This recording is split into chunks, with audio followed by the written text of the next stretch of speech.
Irrigation troubleshooting number, I don't know, 9 billion.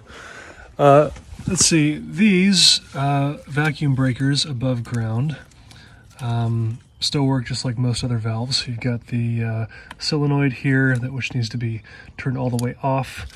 The flow control is all the way to the left, and when I turn the bleed valve on, this should, when it does that, it manually turns all the sprinklers on. So hypothetically, other sprinklers should be turned on in this area, and I don't see anything, so I'm gonna have to go take a look and see what the heck is going on.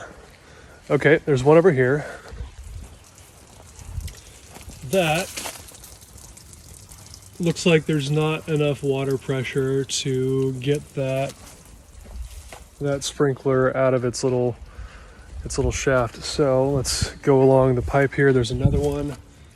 Okay, we're obviously having water pressure issues here. There's another one, like there's nothing coming out of here.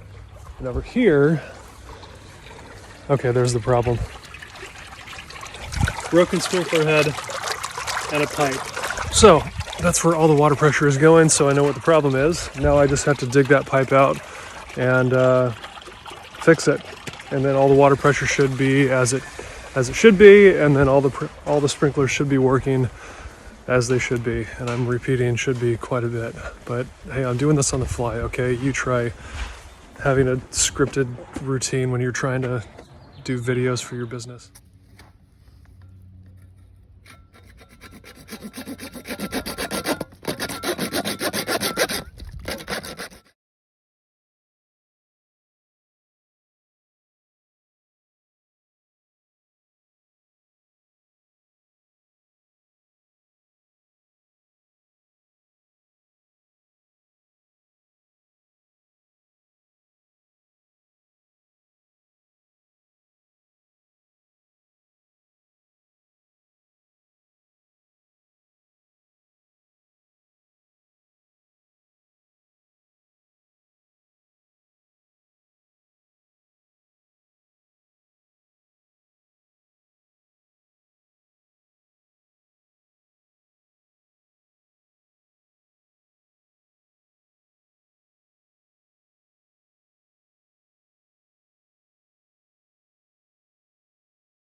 Okay, so looks like that pretty much resolved the issue.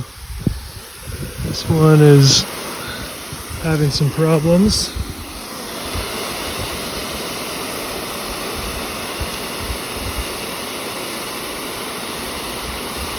Wrong units.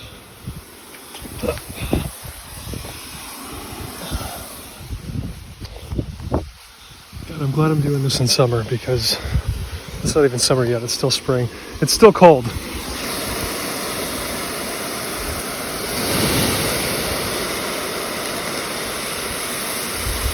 There we go.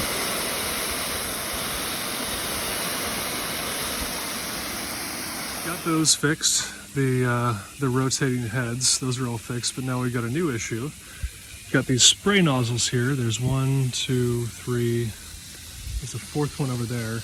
But this one is getting all the way over here. See where it's hitting the grass? That one is hitting right here, and this is right at the edge of the grass. And then that sprinkler is right there.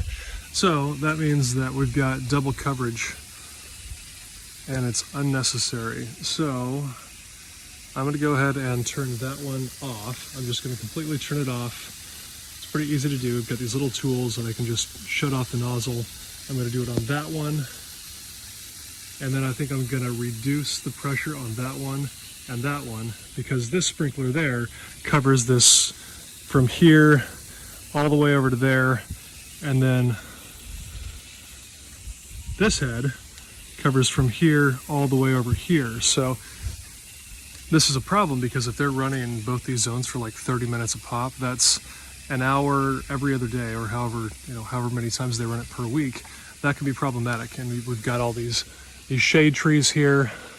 The sun is right up there, so this grass gets sun sometimes, but if they're getting double coverage like this, the grass is just going to be soggy. It's going to be hard for our maintenance crew to mow, and we don't want that. Plus, their water bill is going to be through the roof. They probably don't even know, why their water bill is so high. They're like, God, water's just going up, and we don't know why. So I'm going to reduce it for them, and they may not even know why, but they're going to be happy because their water bill is reduced, their grass is green, and their sprinklers work.